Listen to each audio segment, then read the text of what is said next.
Salam uşaqlar, hər vaxtınız xeyir olsun. Kimyəvi rabitənin ikinci hissəsi haqqında tanış olaq. Ümumi rabitə haqqında məlumat vermişdik. Birinci hissədə bu ikinci hissəyə baxaq.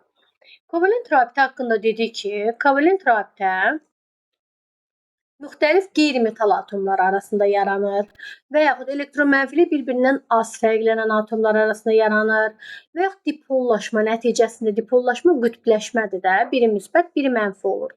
Məsələn, qeyri-polyar kovalent rabitəli maddələrdə dipollaşma yoxdur. N2, O2, H2 və s. Ən güclü dipollaşma ion rabitəsində gedir. Yəni müsbət və mənfilərin bir-birindən daha tez müxtəlif qütblərə çəkilməsidir. Yəni elektromənfili kəskin fərqlənən atomlar arasında dipollaşma daha güclü olur. Polyar kovalent rabitələrdə də dipollaşma var. Kovalent rabitə iki səbəbdən yaranır. İki səbəbdən yaranır. Kovalent rabitənin demişdik iki növü var. Polyar kovalent, qeyri-polyar kovalent. Qeyri-polyar eyni qeyri-metal atom arasında yaranır. Polyar kovalent müxtəlif qeyri-metal atomlar arasında yaranır. Bunlar sadəcə xatırlatmaydı. Kovalent rabitə iki səbəbdən yaranır. Ümumi elektron cütü hesabına ilk dərsdə bundan tanış olduq ki, bir rabitənin yaranmasında iki elektron iştirak edir. Hərəsi bir tək elektronu cütləşərək mərkəzə gəlir. Bunlar haqqında tanış olmuşuq. Və digər bir səbəbi kovalent rabitə ümumi elektron donor-akseptor mexanizmi üzrə yaranır. Deməli, bir səbəb, kovalent rabitə iki səbəbdən yaranır. Ümumi elektron cütü hesabına bundan tanış olmuşuq və donor-akseptor mexanizmi üzrə. Donor-akseptor rabitəsi olan maddə, ümumiyyətcə donor nədir, akseptor nədir? Birinci onu deyək. Bax, ümumiyyətcə gündəlik həyatda bilirik ki, donor nə deməkdir? Donor məsələn böyrək verəndə, qan verəndə donorluq eləyir. Burada elektron vermədən gedir söhbət. Yəni verən donordur. Elektron verən donor atomdur. Əgər elektron vermək gücünə maliksə, demək ki, bunun elektron cütü var ki, elektron verə bilir də. Amma elektron alan, yəni qəbul edən isə akseptordur. Təbii ki, biri donorluq eləyirsə, o birisi akseptorluq eləyir də alır. Yəni akseptorda boş yuva var ki, ala bilir də, elektronu yoxdur ki, ala bilir. Donor elektron verəndir, elektron cütünə malikdir ki, verə bilir. Akseptor elektron qəbul edəndir və boş yuvası var. Donor-akseptor rabitəsi oxla göstərilir. Ox ola bilər. Buna nə oldu? Donor-akseptor rabitəsi oxla göstərilir. Donor-akseptor rabitənin istiqaməti donor atomdan akseptor atoma doğru yönəlir. Ola bilər ki, akseptor buradadır, donor buradadır. Qayda belədir. Adında baxın, donor, akseptor. Yəni donor, birinci donorun adını çəkdim, donordan akseptora doğru yerini dəyişir. Donor-akseptor rabitəsi olan imenli maddələri yazırıq.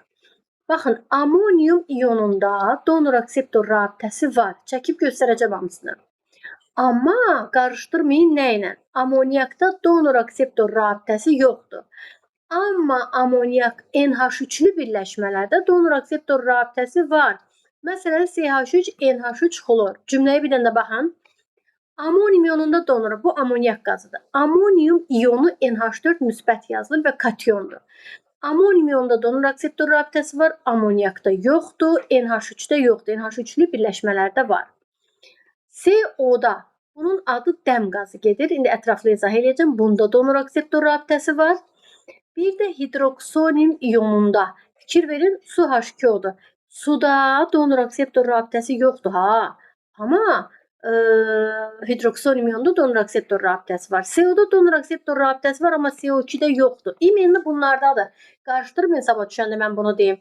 İmenli H3O-dadır, CO-dadır, NH4-dədir və NH3-lü birləşmələrdədir. NH3-də donor-akseptor rabitəsi yoxdur. İndi bunlarda donor-akseptor rabitəsi neçə dənədir onlardan deyək. Hərəsində sadəcə bilək, yazaq, indi göstərəcəm. Hərəsində bircə dənə donor-akseptor mexanizmi üzrə əmələ gələn rabitə var. Hərəsində bircə dənə donor-akseptor rabitəsi var. Donor-akseptor rabitəsi dedik, oxla göstərilir donordan akseptora doğru. Bunda da bir dənədir, bunda da, bunda da. İndi ayrı-ayrılıqda donor-akseptor rabitəsi ilə biz tanış olaq bu maddələrdə. Birincisi onu bilək ki, fikir verin, donor-akseptor rabitəsi. Biz də dedik ki, NH4-də var, amonium ionunda. Və fikir verin, don, belə xatırlayın ki, O və N donor atomdur, donor. Yerdə qalan nə varsa, akseptor atomdur. On, don, bax, donor, O, N, donordur. İndi burada nə demək istəyirəm? NH4-də donor atom hansıdır? Dedik axı 10 donordur. Burada o yoxdur. Şərt deyil ki, o olsun. NH4-də N var da. Donor atom azotdur. Bu donor olanda deməli digəri akseptor atomdur. Donor atom azotdur. Biz də oksidaşma dərəcəsində keçəndə deyəcəyik ki, azot və hidrogen yanaşı gələndə azotun oksidaşma dərəcəsi -3-dür. Bu hal-hazırda keçilməyib. Keçəndə biləcəyik ki, səbəb nədir? Sadəcə əzbər kifaylə yadda saxlayaq. İndi NH4-də neçə rabitə var, neçə elektron var, hərəsinə neçə elektron düşür, ona baxaq. NH4-dən buradan görürəm ki, azot 4 valentlidir. Yəni bir dənə azot yazmalıyam. Azot 4 valentlidirsə, keçən dəfə keçmişik ki, azotdan 4 rabitə çıxmalıdır. Və 4 hidrogen var. Hər hidrogen də 1 valentli olmalıdır. Və NH4 müsbət dediyinə görə belə çəkirəm ki, bu müsbət hamısına aiddir. Və bayaq qeyd etdik ki, NH4-də də, CO-da da, H2O-da da bircə dənə donor akseptor mexanizmi üzrə yaranan rabitə var. Burada da bir dənədir. Donor akseptor mexanizmi oxla göstərilir və donordan akseptora doğru yönəlir. Təbii ki, 10 donordur. Burada N donordur. N-dan akseptora doğru bir dənə rabitə yönəlir. Yəni NH4-də azot 4 valentlidir. Bircə dənə donor akseptor rabitəsi var. Siz bunu çəkməyin, buradan çəkin. Azotdan hidrogenə doğru. Şərt odur ki, bir dənə çəkməliyik. Yəni NH4-də neçə rabitə, neçə elektron var? Təbii ki, burada 4 rabitə var və bir rabitənin yaranmasında da 2 elektron iştirak edir. Bir rabitənin yaranmasında 2 elektron iştirak edir. Deməli, NH4-də cəmi neçə rabitə var? NH4 plus-da cəmi 4 rabitə var. 4 rabitədirsə neçə elektron iştirak edir? 4 rabitənin yaranmasında 8 elektron iştirak edir. İndi sual verirlər ki, donor atomun əmələ gəlməsində neçə elektron iştirak edir? Akseptor atomun əmələ gəlməsində neçə elektron iştirak edir? Qoy bunu buradan belə eləyim. Bax, bircə dəqiqədə silim bunu. Təmiz başa salım. Məsələn, NH4-ü belə yazsaq da, 4 dənə rabitəsi var. Bircə dənə donor akseptor mexanizmi üzrə yaranan rabitə var. Məsələn, sual verilsə ki, bu birləşmədə amonium ionunda, amonyak deyil, amonyak NH3-də onda yoxdur. Amonium ionunda donor akseptor mexanizmi üzrə əmələ gələn rabitə neçə faizdir? NH4-də donor akseptor rabitəsi neçə dənədir? Bir dənə. Ümumi neçə rabitə var? 4 dənə. Donor akseptor mexanizmi üzrə əmələ gələn rabitə 25%-dir. Bəs mübadilə mexanizmi üzrə əmələ gələn rabitə neçə faizdir? Əgər bu donor akseptor mexanizmi üzrə yaranıbsa, mübadilə mexanizmi üzrə 3 dənə rabitə var. 3 rabitə var, amma ümumi 4 rabitə var. Mübadilə mexanizmi üzrə yaranan rabitə 75%-dir. Amma donor akseptor mexanizmi üzrə yaranan rabitə bir dənə daxı 1/4-ün 25%-ni təşkil edir. İndi deyir ki, donor atomun əmələ gəlməsində neçə elektron sərf olunub? Akseptor atomun əmələ gəlməsində neçə elektron sərf olunub? Biz də bilirik ki, bir rabitənin yaranmasında 2 elektron iştirak edir. Onu bilirik və bayaq da qeyd edirik ki, donor atomun cütü var, akseptorun boş yuvası var. Deyirəm, bu rabitənin yaranmasında 1 elektron azot qoyub, 1 elektron hidrogen qoyub. Bu rabitənin yaranmasında da axı bir rabitədə 2 elektron var. Birin bu qoyub, birin bu. Bu rabitənin yaranmasında da birin bu qoyub, birin bu. Bu rabitənin yaranması donor akseptor rabitəsidir. Bu zaman donor cüt qoyub, akseptor heç nə qoymayıb. Yəni bir rabitədə 2 elektron var, ikisini də azot qoyub burada. Akseptor isə boş yuvası var. Yəni bu birləşmədə donor atomun əmələ gəlməsində neçə elektron iştirak edir? Sayın 5 elektron. NH4-də 4 rabitə dediyi var. Cəmi 8 elektronu var. 8 elektrondan neçəsi donor atoma çatır? Donor atoma çatan 5 dənə elektronu donor atoma çatırsa, 8 elektronun əlbəttə ki, 3 elektronu akseptora çatardı. Akseptora baxın, hidrogenə çatanı 1-i, 2-si, 3-ü. Bunları əzbər bilməliyik biz. Amonium iyonu haqqında bu qədər.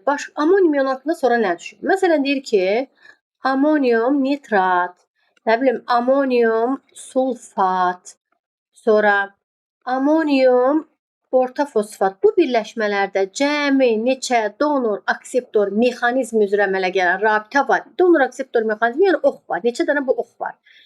Mən də deyirəm ki, NH4-də bayaq dedik, axı, bircə dənə, bax, göstərmişik. Bir dənə donor akseptor mexanizmi üzrə rabitə var. Bunda bircə dənə donor akseptor mexanizmi üzrə rabitə var. D akseptor rabitəsi. NH4-də bir dənə donor akseptor rabitə var axı. Bu birləşmədə 2 dənə NH4 olduğuna görə bu birləşmədə 2 dənə donor akseptor mexanizmi üzrə rabitə yaranıb. Bu birləşmədə 3 dənə NH4 olduğuna görə 3 dənə donor akseptor mexanizmi üzrə rabitə yaranıb. Yəni birləşmələrdə amoniumun birləşmələrində, amoniumun duzlarında donor akseptor rabitəsinin sayı neçə dənədir? Amonium ionunun sayına bərabər. Çünki bir dənə amoniumda bir dənə donor akseptor mexanizmi üzrə rabitə varsa, 3 dənəsində 3 dənə donor akseptor rabitəsi olur, 2 dənəsində də 2 dənə donor akseptor rabitəsi üzrə mexanizm üzrə rabitə yaranır. İndi sual verir ki, amonium nitratda donor atomun əmələ gəlməsində neçə elektron iştirak edir? Rabitəni istəmir, oxu istəmir. Mən də deyirəm ki, NH4-ü ayrıca yazıb hesabladıq da bayaq. NH4-də donor azotdur. Donor atomun əmələ gəlməsində neçə elektron iştirak edir? 5 elektron. Donor atomun əmələ gəlməsində qaydanı öyrəndim ki, 5 elektron iştirak edir. Akseptorda da ki, 3 elektron iştirak edir. Yəni bu birləşmədə, bax burada yazım donor, burada akseptor. Donor atomun əmələ gəlməsində 5 elektron iştirak edir. Burada isə 3 dənə elektron iştirak edir. Burada donor atomda bilirəm də NH4-ün bir dənəsində, bir dənə donorda 5 elektron iştirak edir. Axı 2 dənə NH4 var. Yəni burada donor atomun əmələ gəlməsində 10 elektron, akseptor atomda hidrogenda isə 3 dənə elektron var idi də, bax 3 dənə. Akseptor atomda bir dənə NH4-də 3 elektron var. 3-ü 2-yə vurarıq, 6 elektron iştirak edir. Burada NH4-də donor atomda 5 elektron iştirak edir. 5-i 3-ə vuranda 15. Akseptorda 3 elektron iştirak edir. 3 vur 3. Akseptor atomunun əmələ gəlməsində isə 9 elektron iştirak edir. Yəni bundan düşən suallar, bundan əlavə bir şey olmur. Donor akseptor rabitəsində amoniumla verilən suallar bundan artığı olmur. İndi birləşmə deyəcəyik, birləşmədə nələr olur, onları başa salacağıq birazdan. İndi biz keçək, NH4-ü dedik. NH3-də yoxdur ha, donor akseptor rabitəsi. İndi biz deyək, H3O. H3O müsbət, suda yoxdur, hidroksonium ionunda var. Bunda da bir dənə donor akseptor rabitəsi var. İndi hal-hazırda keçməmişik oksigenləşmə dərəcəsini. Sadəcə burada əzbərçilik yazıram ki, oksigen oksigenləşmə dərəcəsi -2-dir. Səbəbini sonra keçəndə biləcəyik. -2-dir. Amma oksigenin valenti, oksigen bütün harda görsəz, oksigen keçmiş idi ilk anlayışlarda. Sabit 2 valentlidir. Amma oksigenin yeganə 3 valentli olduğu birləşmələr CO-dur və hidroksonium ionunu əzbər bilməlisiniz. Oksigen hər yerdə 2 valentlidir, amma dəm qazında və hidroksonium ionunda 3 valentlidir.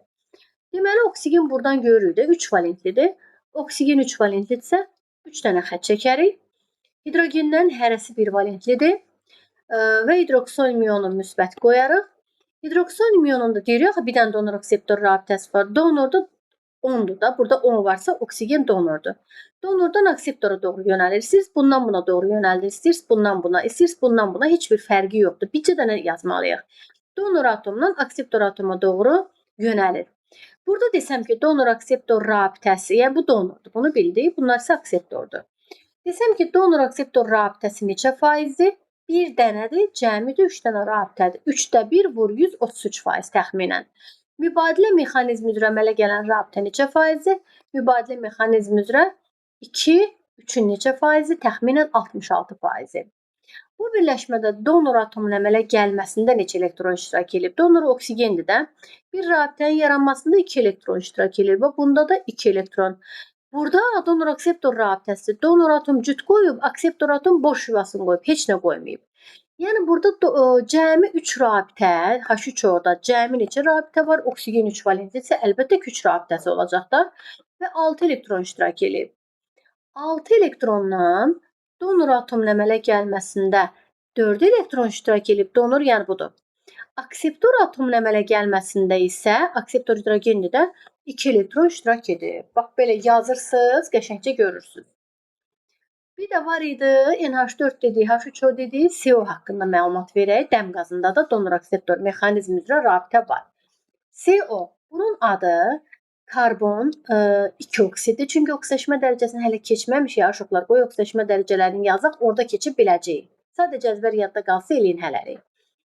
Dəyişkən valentlərdə elementin adı, elementin oksigenləşmə dərəcəsi, sonda oksid deyilir. Bu da karbon 2 oksid də demək olar. İndi beynəlxalqa keçək. Karbon monooksid də demək olar. Bir dənə daha karbon monooksid də demək olar. Buna dəm qazı da demək olar. Dəm qazı zəhərli, boğucu, yanıcı qazdır. Dəm qazı olanda partlayar, yanar da həmin dəqiqə. Dəm qazı yanıcı qazdır və boğucudur. Amma karbon qazında donor akseptor rabitəsi yoxdur ha, biləsiniz. CO-da var. Və karbon qazı boğucu deyil, nəfəs zamanı verdiyimiz qazdır. Zəhərli deyil, nəfəs zamanı verdiyimiz dedik qaz zəhərli deyil. Donor-akseptor rabitəsi yoxdur, buna karbon dioksid deyilir. Və yanıcı deyil, yanmır. Nəfəs zamanı verdiyimiz qaz əksinə yanğını söndürür. Spickanı yandırın, bir dənə püf eləyin, görəsiz ki, avtomatik sönür. Karbon qazı yanğını söndürür, amma bu yanıcı deyil. Amma dəm qazı yanıcı maddə. Dəm qazı haqqında danışırdıq.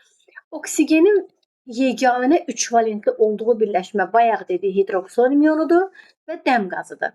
Qalan bütün birləşmələrdə oksigen 2 valentlidir. Amma karbon bütün birləşmələrdə 4 valentlidir. Yalnız CO-da 3 valentlidir. Bax, 3-lər silinib, ixtisar gedib, heç nə düşməyib. Karbonun yeganə 3 valentli olduğu birləşmə dəm qazıdır. Deməli, karbon da 3 valentlidir, oksigen də 3 valentlidir. Demək ki, 3 dənə rabitəsi olar. Deyildiyi kimi hərəsində bir dənə donor-akseptor rabitəsi var. Həm CO-da, həm H3O-da, həm NH4 müsbətdə. Donor-akseptor rabitəsi donor atomdan akseptor atomu doğru yönəlir. 10 donor idi. Yəni NH4-də N idi donor, CO-da O-du donor, H3O-da O-du donor. Donor budur. Bircə dənə donor-akseptor rabitəsi var. Hansını istəsəz oxuya bilərsiniz. Bu birləşmədə mübadilə mexanizmi üzrə 2 dənə rabitə var. Ümumi rabitə neçə faizini təşkil edir? 2/3/100. Donor-akseptor mexanizmi üzrə yaranan rabitə neçə faizdir? 1/3-ün neçə faizidir? Bəs deməli bildik ki, CO-da cəmi 3 valentlidir də bunlar 3 rabitə, 6 elektron var. Bu elektronların neçəsi donora, neçəsi akseptora çatır. Bir rabitənin yaranmasında 2 elektron iştirak edir. Birin bu qoyur, birin bu. Birin bu, birin bu. Burada donor-akseptor rabitəsi donor cüt qoyur, akseptor qoymur. Yəni burada donor atomunun əmələ gəlməsində 4 elektron iştirak edir. Akseptorun atomun əmələ gəlməsində 2 elektron iştirak edir. Mən bunu biləndən sonra sabah sual düşər ki, məsələn, bunda neçə donor-akseptor rabitəsi var, yəni oxu istəyir. Deyirəm, CO-da bircə dənə ox var da, bir dənə donor-akseptor mexanizmi üzrə rabitə var. Bu birləşmə CO-dan 4 dənədirsə, 4 dənə donor-akseptor mexanizmi üzrə rabitə var. Donor atomun əmələ gəlməsində neçə elektron iştirak edir? Akseptor atomunun əmələ gəlməsində neçə elektron iştirak edir? Mən bir dənə CO-nu yazıram, görürəm ki, donor atomunun əmələ gəlməsində bir dənə CO-da 4 dənə elektron var. Deməli, donor atomda 4 elektron varsa 4-dən 4 dənə, 16 elektron burada iştirak edir. Akseptor atomunun yaranmasında bir dənə CO-da 2 elektron var. Deməli, bu 2 elektrondan CO-dan 4 dənə daxil 8 elektron iştirak edir. Bu da belə donor-akseptor rabitəsi haqqında yəni ən dərin biliklər. Bundan o üzə heç nə düşmür. Çünki olan qalan budur. Bu belə. Başqa biz buradan nə deyəcəkdik? Donor-akseptor rabitəsi haqqında bütün fikirləri qurtardıq. İndi keçək kovalent rabitənin xassələri. Kovalent rabitənin xassələri nə deməkdir? Məsələn, başlayaq rabitənin uzunluğundan. Rabitənin uzunluğu nə deməkdir? Rabitənin uzunluğu o deməkdir ki, uşaqlar, rabitəni yaradan atomların nüvələri arasındakı məsafədir. Yəni atomla nüvə arasındakı, bax elə bil ki, bu atomdur. Belə deyək də, bu atomdur. Elə deyək, nüvə mərkəzdə yerləşir axı. Bu müsbət yüklü nüvədir. Dövr qanunda keçilib bunlar. Deməli, atomla nüvə arasındakı məsafə rabitənin uzunluğu deməkdir. Rabitənin uzunluğu nə qədər böyük olarsa, deməli cəzb etmə qüvvəsi zəifdir. Baxın, uzundur da, cəzb etmə olsa biraz yaxın olardı. Burada cəzb etmə zəifdir, zəifdir. Amma rabitə uzunluğu belə deyək də, bax, atomdan nüvəyə doğru. Rabitə uzunluğu nə qədər qısadırsa, onda deməli cəzb etmə qüvvəsi də qüvvətlidir, qüvvətli. İndi deyə bilərik, bunun enerjisi çoxdur, yoxsa bunun enerjisi? Bir dənə düşünək. Məsələn, uzun bir nəysə var əlimizdə, çubuq. Sizcə bunu qırmaq asandır, yoxsa qısanı qırmaq asandır? Əlbəttə ki, uzunu qırmaq daha asandır, elə deyil? Çünki uzunu qıranda cəzb etmə qüvvəsi zəifdir də. Bunlarda molekula belə deyək, biraz tam da sıx yerləşməyib. Yəni uzunu qırmaq üçün buna azca enerji kifayətdir ki, uzun rabitəni qıra bilək. Amma qısanı qırmaq üçün qısada cəzb etmə güclüdür də. Qısa molekula bir-birinə daha yaxın yerləşir. Qısa rabitəni qırmaq üçün daha çox enerji lazımdır. Çox enerji. Düşünün ki, qısa çubuğu qırmaq daha çətindir. Mən ona daha çox enerji verməliyəm. Niyə daha çox enerji verməliyəm? Orada cəzb etmə qüvvəsi güclüdür. Daha gec qırmaq olar onu. Amma uzun çubuq qırmaq daha asandır. Ona azca enerji versək bəsdir. Çünki cəzb etmə qüvvəsi də zəifdir. İndi məsələn verir ki, 1 qat, 2 qat, yoxsa 3 qat hansının qırmağa daha çox enerji sərf olunur? 1 qatı qırmağa daha az enerji lazımdır. Əlbəttə 2 qatı qırmağa daha çox enerji lazımdır. 3 qatı qırmağa daha çox enerji lazımdır. Nə qədər rabitə, ya 3 qatdan çox rabitə yoxdur. 1 qat, 2 qat, 3 qat rabitə olur. Nə qədər rabitələrin sayı artırsa, elə çıxırmı ki, məsafənin uzunluğu qısalır. Məsafənin uzunluğu qısadır ki, buna daha çox enerji lazımdır. Biri var 1 qata sərf eləyəsən enerjini, biri var 2 qata, biri var 3 qata enerjini sərf eləyəsən. 3 qat rabitəni qırmaq üçün daha çox enerji lazımdır. Niyə daha çox enerji lazımdır? Cəzb etmə qüvvəsi kiçikdir. Niyə kiçikdir?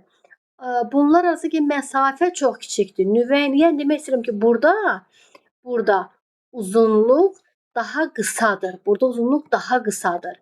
Uzunluq daha qısa olduğuna görə cəzb etmə qüvvəsi də azdır. Və belə yazım ki, cəzb etmə azdır. Onda buna sərf olunan enerji daha çox olacaq. Enerji daha çox olacaq. Amma bir qat rabitəni qırmağa biraz az enerji lazımdır. Buna az enerji lazımdır qırmağa. Az enerji lazımdır deməkdir ki, bununla da belə ki, cazibə qüvvəsi zəifdir. Cəzb etmə, burada mən nə yazdım? 3 qatda cəzb etmə azdır, yox. Burada uzunluq qısadır. Uzunluq qısa olduğuna görə cəzb etmə güclüdür. Üzr istəyirəm, burada səhv yazmışam, güclüdür. Enerji də çox lazımdır.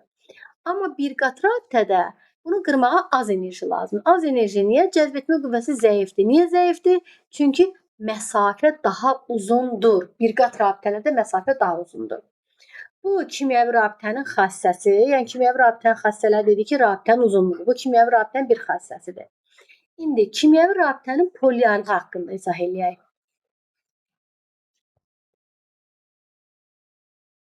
İkinci kimyəvi kovalent rabitənin xassələrindən rabitə uzunluğunu dedik. İndi rabitənin polyarlığını deyək.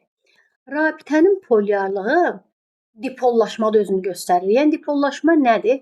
Qütblərə mənfi və müsbət qütblərin ayrılmasıdır. Yəni onu demək istəyirəm ki, qeyri-polyar kovalent rabitələrdə N2, O2, H2, belə deyək, S8 bunlarda dipollaşma olmur. Dipollaşma olmur. Yəni qeyri-polyar kovalent rabitələrin hər iki qütbündə də ya mənfi olur, ya müsbət olur. N2-də, O2-də bu azot neçədirsə, o birisi azotda həmin şeydir. Yəni dipollaşma olmur. Dipollaşma mənfi və müsbətlərin qütbləşməsidir. Ən güclü dipollaşma ion rabitəsində olur. Ən güclü dipollaşma ion rabitəsindədir. Sonra polyar kovalent rabitədir. Qeyri-polyarda isə dipollaşma olmur. Yəni qeyri-polyar kovalent rabitəli maddələrin molekulları heç vaxt dipollaşma olmadığına görə heç vaxt molekulu polyar ola bilməz. Molekulun polyarlığı dipollaşmadan irəli gəlir. Polyar kovalent rabitə ilə polyarlığı səhv salmayın. Və yaxud molekulun qeyri-polyarlığı nədir? Onları bircə-bircə izah eləyək, baxaq. Birinci, bax. Biri var deyirəm, uşaqlar, qeyri-polyar kovalent rabitə nə deməkdir? Bilirəm ki, eyni qeyri-metal atom arasında yaranan rabitə qeyri-polyar kovalent rabitəli maddədir. Və qeyri-polyar kovalent rabitəli maddələrin molekulları da qeyri-polyar. Desəm, hidrogen atomları arasında hansı rabitə yaranıb? Əlbəttə, eyni qeyri-metal atom arasında qeyri-polyar kovalent rabitə yaranıb. Bəs molekulu nədir? Molekulu da qeyri-polyardır. Qeyri-polyar kovalent rabitəli maddələrin molekulları da qeyri-polyardır. Molekulun polyar olması üçün dipollaşma lazımdır. Mənfi və müsbət qütblər lazımdır. Bunlarda mənfi və müsbət olmadığına görə, ona görə deyirik, bunlarda polyarlıq olmur.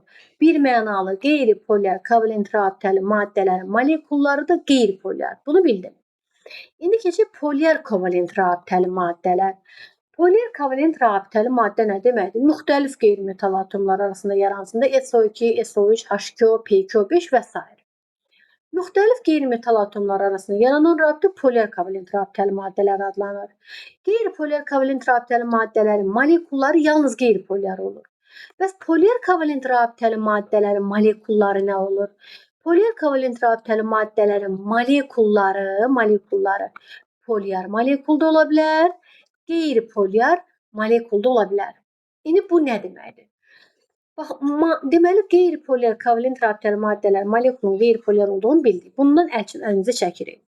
Amma polyar kovalent rabitəli maddə deyəndə, məsələn yazıram ki, bir də polyar kovalent rabitəli maddə məsələn SO2, SO3, PQ5 və s. Polyar kovalent rabitəli maddələrin molekul yəni bütövlükdə demək istəyirəm. Bütövlükdə qeyri-polyar olma şərtləri nədir? Qeyri-polyar molekul olmasının şərti nədir? Biri var rabitə qeyri-polyar atomlar arasında, biri var molekulun özü qeyri-polyar. Molekulun qeyri-polyar olmasının 2 şərti var. Birinci, element maksimum valentliyə malik olmalıdır. İkinci element eyni atoma birləşməlidir. Yəni burada bütün valent imkanlarını istifadə etməlidir. Nə demək istəyirəm? Məsələn, yenə hər dəfə deyim ki, yadda saxlayaq. Qeyri-polyar kovalent rabitəli maddələr molekulda qeyri-polyar. Bundan əl çəkək. Keçək polyar kovalent rabitəli. Məsələn, yazıram CO2 polyar kovalent rabitəlidir. Bir də yazıram CO2 yazdım. Bir də yazırıq nə yazaq? CO2 CH4 sonra yazıram CH3 xlor, SO3, SO2, başqa nə yaza bilərik? Və s. deyə də karbon fluor 4. Yəni fərqli şeylər yaza bilərik. İndi bax fikir verin, müxtəlif qeyri-metal atomları da hamısı. Burada metal və qeyri-metal yoxdur ki, deyim ion rabitəsi var. Müxtəlif qeyri-metal atomları olduğuna görə bunlar hamısı polyar kovalent rabitəli maddələrdir. Aralarındakı rabitə polyar kovalent rabitədir. Yaxşı, polyar kovalent rabitənin molekulu nədir bəs? Polyar da ola bilər, qeyri-polyar molekul da ola bilər. Fikir verin, karbon bütün birləşmələrdə 4 valentlidir. Bir dənə CO-dan başqa. Element ən böyük valentliyini göstərir, 4 valentlidir və eyni atoma birləşib, 2 dənə oksigenə birləşib, başqa heç nəyə birləşməyib ki, bu şərtin hər ikisini ödəməlidir ki, molekulu qeyri-polyar olsun. Karbon ən böyük valentliyini göstərib və eyni atoma birləşirsə, bunun molekulu qeyri-polyardır. Gələk buna. Karbon ən böyük valentliyini göstərir. Görürəm də buradan ən böyük valentlidir. Hər bir birləşmədə 4 valentlidir, CO da 3 valentlidir. Və eyni atoma birləşib, 4 dənə hidrogenə birləşib, ən böyük valentli olub eyni atoma birləşirsə, bunun da molekulu qeyri-polyardır. Karbon bilirik ki, dedik 4 valentlidir. Amma burada həm hidrogenə birləşib, həm xlora birləşib. Yəni bu şərtlərdən biri pozuldu. Nə olsun ki, ən böyük valentlidir? Eyni atoma birləşməyib. Deməli, bunun molekulu özü polyar kovalent rabitəlidir. Molekulu qeyri-polyar deyil ha. Biz qeyri-polyarın şərtlərini yazmışıq. Bunun molekulu da polyar molekuldur. Yəni həm polyar kovalent rabitəli maddədir, həm polyar molekuldur. Gələk buna. Kükürt buradan görürəm də 6 valentlidir. Bu 2-də ixtisar gedib düşməyib, bu 6 valentlidir. Kükürt ən böyük valentliyini göstərir və eyni atoma birləşir. Demək ki, bu şərtin ikisini də ödədirsən, molekulu qeyri-polyardır. Kükürt burada eyni atoma birləşir, amma ən böyük valentli deyil axı. 4 valentlidir burada. Yəni bu şərtlərdən biri pozuldu. Onda bunun arasındakı rabitə polyar kovalent rabitədir və molekulu da polyar molekuldur. Gələk buna. Karbon 4 valentlidir və eyni atoma birləşib. Bu şərtlərin hər ikisi ödəndi. Hər ikisi ödəndiyinə görə həm polyar kovalent rabitədir, həm də qeyri-polyar molekuldur. Qeyri-polyar molekul. Deməli, bu cümlələrdən yekun bir şey deyək. Qeyri-polyar kovalent rabitəli maddələrin molekulları yalnız qeyri-polyar molekuldur. Amma polyar kovalent, yəni müxtəlif qeyri-metal atomlar arasında yaranan rabitə polyar kovalent rabitədir. Amma polyar kovalent rabitəli maddələrin molekulları polyar da ola bilər, qeyri-polyar da ola bilər. Yəni sabah düşəndə ki, qeyri-polyar kovalent rabitəli maddəni göstər və yaxud qeyri-polyar molekul olan maddəni göstər. Qarışdırmayın ha. Qeyri-polyar kovalent rabitəli maddə yalnız eyni qeyri-metal atomlar arasındadır. Yəni bunda qeyri-polyar kovalent rabitə yoxdur. Qeyri-polyar kovalent rabitə yalnız bundadır. Amma qeyri-polyar molekulları göstər. Qeyri-polyar kovalent rabitəli maddələrdə həm qeyri-polyardır. Polyar kovalent rabitəli maddələrdə molekulu ən böyük valentliyini göstərib və eyni atoma birləşirsə də molekulu qeyri-polyardır. Bunları əzbər bilək. Yəni molekulun polyarlığı deyəndə dipollaşma nəticəsində yaranır. Belə çıxır ki, elektronmənfili kəskin fərqlənən atomlarda daha çox dipollaşma yaranır da mənfi və müsbət daha tez kütləşməyə başlayır. Bunun mənası nə deməkdir? Məsələn, verirəm ki, natrium xlor, H xlor, xlor 2. Təbii ki, bunlarda indi testin suallarını deyirəm də. Bunlarda hansı rabitə var? Təbii ki, metal və qeyri-metal atomu arasında ion rabitəsi var. Müxtəlif qeyri-metal atomlar arasında polyar kovalent rabitə var. Eyni qeyri-metal atomlar arasında qeyri-polyar kovalent rabitə var. Bu rabitələr də, bax bunları yazmışam, bu rabitələrdir. Bəs bunların hansının molekulu daha polyardır? Molekul bütövlükdə deməkdir. Hansında güclü dipollaşma yaranırsa, yəni elektromənfi hansında kəskin fərqlənirsə, onun molekulu daha polyardır. Bunun molekulu daha polyardır bundan. Sonra bunun molekulundan, amma bunda ümumiyyətcə polyarlıq yoxdur. Qeyri-polyar kovalent rabitəli maddələrin molekulları da qeyri-polyardır. Bu da böyükdür bundan. Yəni desək hansında polyar kovalent rabitə var? Rabitə bax müxtəlif qeyri-metal atomu arasında polyar kovalent rabitə güclüdür. Hansında polyarlıq daha güclüdür? Polyarlıq əlbəttə ki, elektronmənfi kəskin fərqlənən atomlarda dipollaşma daha güclüdür və polyarlıq daha güclüdür. Məsələn, H-flor, H-klor, H-brom, H4 istiqamətində polyarlıq necə dəyişir? Deyirəm, polyarlıq nə deməkdir? Elektromənfi kəskin fərqlənən atomlarda polyarlıq daha güclüdür. Təbii ki, H-la florun elektromənfilik daha böyükdür axı. Bunda elektromənfilik daha kəskindir, fərqlənir. Ona görə bunun polyarlığı güclüdür. Aşağıya gələndə polyarlıq zəifləyir. Polyarlıq nə qədər güclüdürsə, davamlılıq o qədər güclüdür. Bu davamlıdır. Polyarlığı güclü olan maddələr daha davamlıdır. Yəni HCO-da gələndə davamsızlaşır. Çünki bunun polyarlığı zəifləyir. Bunlardan hansı daha davamlıdır, hansı daha dayanıqlıdır? Polyarlığı güclü olan da elektromənfilik kəskin fərqlənən ion rabitəli maddələrin davamlılığı daha güclüdür. Çünki polyarlığı daha güclüdür. Burada ion rabitəsi yoxdur, kəskin fərqlənir və daha davamlıdır. Bu molekulların polyar və qeyri-polyar olması şərti. Və yaxud buna uyğun belə bir sual verir. Bu birinci qrup elementidir. Məsələn, deyək ki, XY. Bu da bir 6-cı qrup, 5-ci qrup nə isə yazaq ZT. Məsələn deyir. Bunların hidrogenlə əmələ gətirdiyi birləşmələrdə deyirəm ki, bu da hidrogenlə əmələ gətirir, bu da hidrogenlə, bunun da hidrogenlə birləşməsi, bunun da, yəni demirəm necə yazılır, H neçə yazılır. Sadəcə hidrogenlə əmələ gətirdiyi birləşmələrdə hansında polyarlıq daha çoxdur? Elektromənfilik kəskin fərqlənənlərdə daha çoxdur. Biz də deyirik ki, dövrü qanunda keçmişik ki, birinci qrupda, ikinci qrupda bunlarda metallar yerləşir də, üçüncü qrupda. Hansı güclü metaldırsa onun elektronmənfiliyi daha kiçikdir. Axı keçmişdir ki, aşağı gələndə hidrogen, lityum, natrium, kalium metala gəlindən də bir sözlə.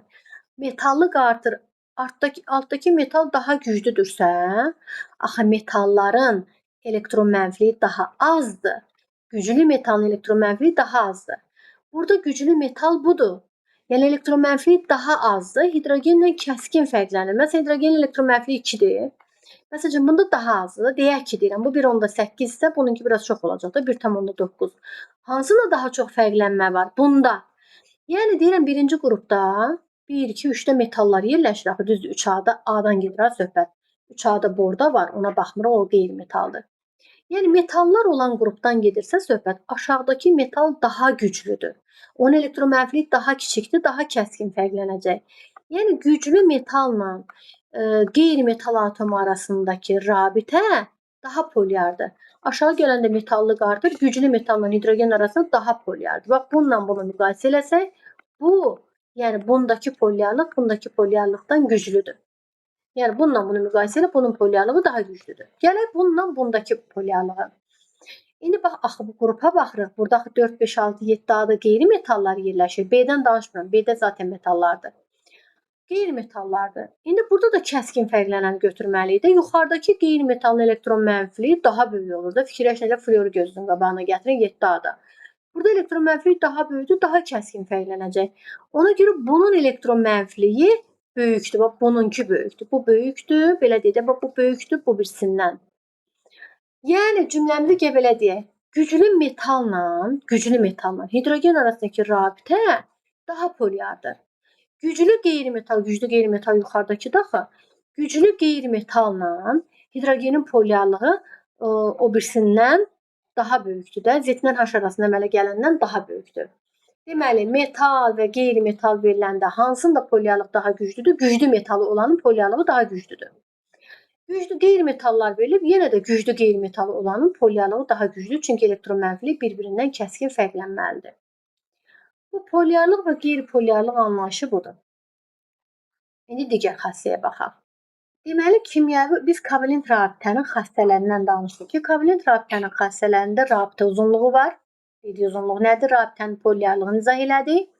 Rabitə enerjisi. Rabitə enerjisi nə deməkdir? Məsələn, deyək ki, testdə verilir ki, məsəl üçün deyirəm də, bax belə bir şey verilir. CH2, CH3. Kənarda da verilir ki, məsələn, karbonla karbon arasında rabitə enerjisi məsələn A-dır və ya bir rəqəm verilir, 50-dir, 100-dür, hər nədirsə. Karbonla 3 qat rabitə arasındakı B-dir. Karbonla hidrogen arasındakı C-dir. Bir bu birləşmədə ümumi rabitə uzunluğunu tapın. Nə var ki, bunu tapmağa? Rabitə uzunluqlar verilir. Mən də deyirəm ki, gəl karbon 4 valentlidir də. Bir xəttimiz çıxıb, 3 dənə xəttlə hidrogenləri birləşdirək. Bu karbondan 4 dənə xəttimiz çıxıb, rabitəmiz çıxıb daha doğrusu. Buna hidrogen birləşdirməyin yeri yoxdur. Çünki 4 valentin 4-ü də doludur. Bu karbondan da 4 xətt çıxıb, hidrogen birləşdirməyin. Bu karbondan 2 dənə xətt çıxıb, ona görə də 2 dənə hidrogen birləşdiriblər. İstəyirsiniz bu hidrogeni yanına yazın. İstəyirsiniz qoy rahat görsənsin deyə belə yazım görəsiniz. 2 dənə hidrogeni var deyə deyirəm 2 hidrogen. Bu karbondan bir dənə xətt çıxıb deyə buna 3 hidrogen birləşməlidir. İstəyirsiniz aralayın 3 dənə hidrogeni göstərim və ya yanına yazın. Heç bir fərqi yoxdur. Birini belə saxlayaq, birini belə ki göstərim. Rabitə enerjisini tap deyəndə, ümumi rabitələrin uzunluğunu tap deyəndə, burada rabitə enerjisini tap deyəndə ümumi rabitələrin enerji, bu enerjilərdir, uzunluq deyil, enerjilərini göstərək. Deyirəm ki, karbonla karbon arasında bir qat rabitə nədir? A verilib. Deyirəm karbonla karbon arasında bir dənə bir qat var. Burada da bir dənə bir qat var. 2 dənə bir qat var. Birinin rabitə enerjisi A-dırsa, ikisinin rabitə enerjisi 2A-dır. Burada 2A qədər karbonla karbon arasında rabitə enerjisi var. Üstə gəl, başqa nə var? Karbonla karbon arası 3 qat bir dənədir də, başqa yoxdur ki. Karbonla karbon arasında 3 qat bir dənə olanı B-dir. Yəni bir dənə B var rabitə enerjisindən. Üstə gəl. Başqa nə var? Karbonla hidrogen arasındakı verib C-dir. Bunu xətti pozum, C-dir. Karbonla hidrogen arasındakı birininki C-dir də. Görün burada neçə dənəsi var? 1-i, 2-si, 3-ü, 4-ü, 5-i. Bunu da aralasaydım 3 dənəsi də bundadır da. 8 dənə. Karbonla hidrogen arasında rabitə enerjisi 8 dənədir. Bir dənəsi C-dir. 8 dənəsi 8 C-dir. Məsələn, A, B, C-nin yerinə rəqəm də verilə bilərdi. Hesablaya bilərdik. Başqa xassəsi nədir? Deməli, yenə deyirəm, kovalent rabitənin xassələri hansılar oldu? Dedik, kovalent rabitələrin xassələri oldu rabitənin polyarlığı, rabitənin uzunluğu, rabitənin enerjisi, bir də var rabitənin istiqaməti. İstiqamətini indi birazdan izah eləyəcək. Xətti və bucaq quruluşlu maddələrdə onu ibtləşməni izah eləyək, sonra tam ətraflı onu deyək.